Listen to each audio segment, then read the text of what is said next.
Hello friends, welcome to Rajima Kitchen. இன்னைக்கு நம்ம பார்க்க போற ரெசிபி என்னன்னு பார்த்தோம்னா மின்ட் புலாவ். ரொம்ப ஈஸி. குழந்தைங்களுக்கு நீங்க ஸ்கூலுக்கு எல்லாம் இத பண்ணி கொடுக்கலாம். ஆபீஸ் போறவங்களும் இத எடுத்துட்டு போலாம் பண்ணி காலையில சீக்கிரம் எந்திரச்சு பண்ணிடலாம். இதுக்கு என்னென்ன தேவை, எப்படி பண்ணலாம்னு பார்க்கலாம் வாங்க. இதுக்கு வந்து நான் ஒரு ஆளாக்கு பாஸ்மதி ரைஸ் எடுத்து 1/2 hour ஊற வச்சிருக்கேன். அது ஊறிட்டு இருக்கு. அப்புறம் ஒரு சின்னதா ஒரு பெரிய வெங்காயத்துல சின்னதா எடுத்து அதை நல்ல நீல வாக்கில் கட் பண்ணி வச்சிருக்கேன். அப்புறம் இஞ்சி பூண்டு விழுது ஒரு 1/2 டீஸ்பூன், உப்பு, ரைஸ் அந்த புலாவுக்கு தேவையான அளவு. அப்புறம் எண்ணெயில் பொரிக்கிறதுக்கு பட்டை கிராம்பு சோம்பு ஏலக்காய் எல்லாமே உங்கள்கிட்ட அந்த ஹோல் கரம் என்னென்ன இருக்கோ எல்லாத்தையும் எடுத்துக்கோங்க. அண்ட் இதில் வந்து மின்ட்டுக்கு வந்து நம்ம அரைச்சி சேர்க்க போகிறோம். இந்த மின்ட் புலாவுக்கு என்னென்னு பார்த்தீங்கன்னா, நான் வந்து ஒரு கட்டு மின்ட்ல இருந்து ஒரு பாதி கட்டு மின்ட் எடுத்துக்கிட்டேன். ஒரு கப் ரைஸ்க்கு பாதி கட்டு மின்ட்டும் ஒரு கால்வாசி கொத்தமல்லியும் எடுத்து அலாச்சி வச்சிருக்கேன். அப்புறம் பச்சை மிளகா ஒரு 4 பச்சை மிளகா எடுத்து வச்சிருக்கேன். இதுதான் காரம் கொடுக்கக்கூடியது. ஸோ எந்த அளவுக்கு காரம் வேணுமோ அதில் நீங்கள் சேர்த்துக்கணும். இதை அரைச்சி நம்ம இதில் சேர்க்க போகிறோம். ஃபர்ஸ்ட் ஸ்டெப்பே இதை வந்து அரைச்சி எடுத்துக்கிறோம். அதுக்கப்புறமா நம்ம தாளிப்பை ஸ்டார்ட் பண்ணி நம்ம குக்கரை இந்த ரைஸை வந்து ஃபினிஷ் பண்ணிடுறோம். இதுதான் தேவையான பொருட்கள். வாங்க ரெசிபிக்குள்ள போனோம். ஜாரில் வந்து நம்ம வந்து அந்த கொத்தமல்லி புதினா பச்சை மிளகாய் எல்லாம் சேர்த்தாச்சு. இன்னொன்று இப்போ வந்து இஞ்சி பூண்டு விழுது நான் வச்சிருக்கேன். அதனால நான் இஞ்சி பூண்டு விழுது தனியாக எடுத்துக்கிட்டேன். இன்கேஸ் நீங்கள் இஞ்சி பூண்டு விழுதை அரைச்சி சேர்க்கணும்னா நீங்கள் வந்து சாப் பண்ணி 2 துண்டு இஞ்சி ஒரு 2 பல்லு பூண்டு இதில் சேர்த்து அரைச்சி போட்டால் கூட ரொம்ப நல்லாயிருக்கும். பட் நான் பேஸ்ட்டாக இருக்கனால நான் பேஸ்ட் ஆட் பண்ணிக்கிறேன். தண்ணி விடக்கூடாது, ஏன்னா ரொம்ப தண்ணி விட்டுறாங்க, ஏன்னா ரைஸுக்கு வர தண்ணி ஊற்ற போகிறோம். ஸோ தண்ணி இல்லாமல் நல்லா நைஸாக அரைச்சி எடுத்துகிட்டு வந்துடலாம். ஒரு குக்கர் வச்சுக்கோங்க.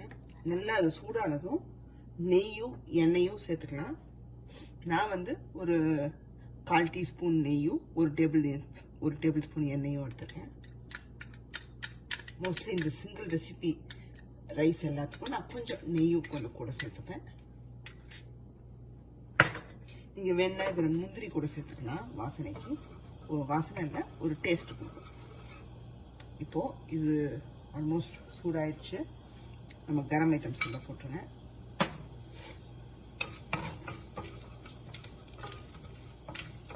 நல்லா வெடிச்சு அந்த ஃப்ளேவர் கொடுக்குற சமயத்தில் வெங்காயம் சேர்த்துக்கலாம்.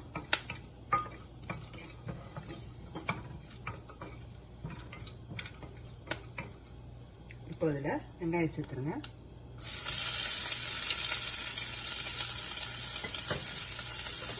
இஞ்சி பூண்டு ஊற்றி சேர்த்துங்க.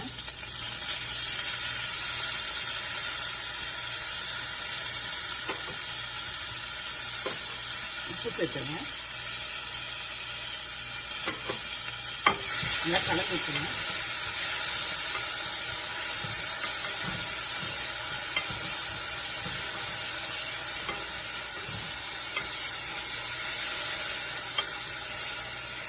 இதில் வந்து இப்போ வெங்காயம் நம்ம சேர்த்துருக்கிற அந்த இஞ்சி பூண்டெல்லாம் நல்லா வாசம் போய் சொட்டையாகி வரட்டும்.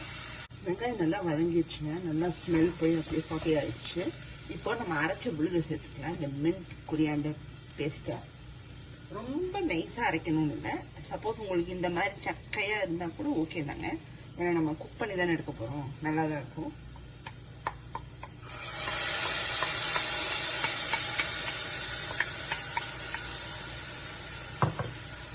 இப்போ இதோட பச்சை வாசம் எல்லாம் போகட்டும். இன்னொன்னுங்க, சப்போஸ் இது வந்து நீங்க சேர்த்த பிறகு நீங்க உப்பு காரம் எல்லாம் செக் பண்ணும்போது கொஞ்சம் உரப்பா இருந்தால் நீங்க தயிர் சேர்த்துக்கலாம். 1 ஸ்பூன் தயிர் கிட்ட சேர்த்துக்கலாம். நான் வந்து பார்ப்பேன், ஓகேவா இருந்தா விட்டுருவேன். இல்ல கொஞ்சம் தயிர் சேர்த்தா நல்லா இருக்கும்னா நீங்க தாராளமா சேர்த்துக்கலாம். இப்போ இந்த ஸ்மெல் எல்லாம் போய் நல்லா குக்காய் வரட்டும். அந்த ஸ்மெல் போகிற சமயத்துல நான் லைட்டா தயிர் சேர்த்துக்கிறேங்க, ஏன்னா தயிர் சேர்த்து நல்லா இருக்கும். பட் காரம் கொஞ்சம் இருக்கு, உரப்பா தான் இருக்கு. ஸோ இருக்கணும் காரம். அது ரொம்ப இருந்துச்சுன்னா இந்த மாதிரி நீங்க தயிர் கொஞ்சம் சேர்த்துக்கோங்க. நான் வந்து இந்த ஒரு ஸ்கூப் கிட்ட கட்டிட்டேன். ரொம்பவும் சேர்க்க வேணாம், லைட்டா சேர்க்கிறேன். சேர்த்துட்டு நல்லா கலந்து விட்டுருங்க. ஜஸ்ட் ஒரு 30 செகண்ட்ஸ் அந்த தயிர் கொஞ்சம் குக் ஆகட்டும். அண்ட் தென் நம்ம தண்ணி சேர்த்து ரைஸ் ஆட் பண்ணிடலாம். 2 ஸ்டேஜ்ல தண்ணி சேர்த்துக்கலாங்க. 1க்கு 1.5 டம்ளர் தண்ணி, 2 எடுத்தீங்கன்னா நீங்க 3 கப் ஊற்றிக்கோங்க. அதுக்கு தான் நம்ம அரைச்ச விழுதை வந்து நல்லா குக் பண்ணி எடுத்துக்கணும், தண்ணி எல்லாம் ட்ரையாக அளவுக்கு. இல்லாட்டி நம்மளோட இது வந்து கொஞ்சம் ஒரு மாதிரி ரைஸ் வந்து குழஞ்சிரும். இப்போ ரைஸ் சேர்த்துடலாம். நல்லா கட்டி இல்லாமல் கரைச்சிட்டு ரைஸை சேர்த்துருங்க.